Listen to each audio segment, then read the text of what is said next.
বাংলাদেশের মানুষ বলতে গেলে এখন তাদের বাক স্বাধীনতা ফিরে পেয়েছে।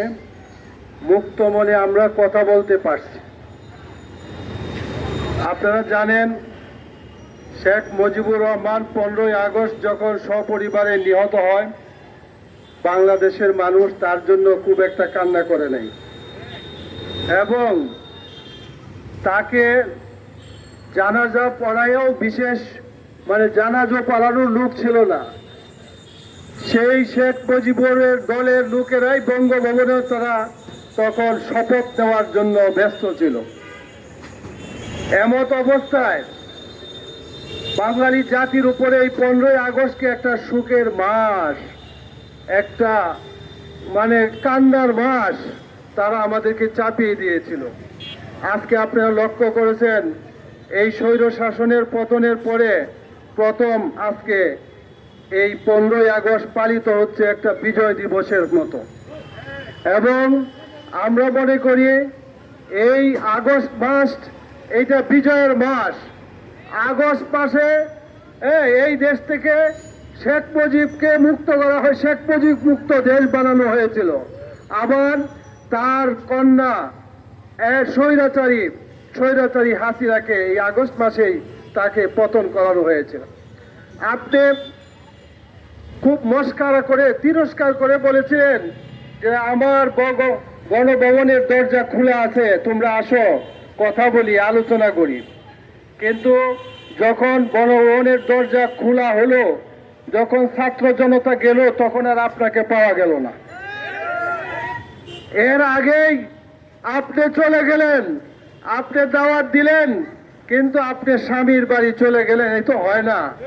আপনার অপেক্ষা করা উচিত ছিল যে ছাত্ররা আসতেছে। সুতরাং বাঙালি জাতির জন্য আপনি মায়া কান্না করেন।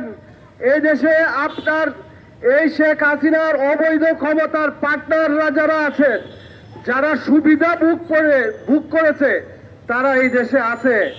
এবং আপনি যখন চলে যান, আপনিও কিন্তু তাদেরকে বলে যেতে পারেন নাই, তারাও আপনার জন্য কান্না করেন। দিল্লি থেকে আপনি ষড়যন্ত্র শুরু করেছেন আমাদের এই বিপ্লবকে কিভাবে নস্যাৎ করা যায়, কিন্তু আমাদের দেশের ছাত্র জনতা সহ সকল মানুষ এই আগস্ট মাসের 5 তারিখের পর থেকে তারা রাজপথে ছিল, এখনো রাজপথে আছে। এই অভ্যুত্থানকে পুনরভ্যুত্থানের মাধ্যমে নস্যাৎ করার যে কোনো ষড়যন্ত্রকে ব্যক্ত করে দেওয়ার মতো ক্ষমতা আমাদের রয়েছে ইনশাআল্লাহ। আমরা জানি এই দেশে একটা গৃহপালিত দল আছে, যারা এই 15 বছর যাদেরকে আপনি লালন পালন করেছেন, এবং তারা এখনো স্বপ্ন দেখতেছে আগামী নির্বাচনে তারা প্রতিদ্বন্দ্বিতা করবে। 15টা বছর ক্ষমতায় রাখার জন্য আপনাদেরকে বিরোধী দলে ছিল তারা হইল জাতীয় পার্টি। সুতরাং আওয়ামী লীগের সাথে এই জাতীয় পার্টির দালালদেরকেও দেখতে হবে, তাদের ব্যাপারেও খোঁজখবর রাখতে হবে আমাদের ভাইয়েরা আমার।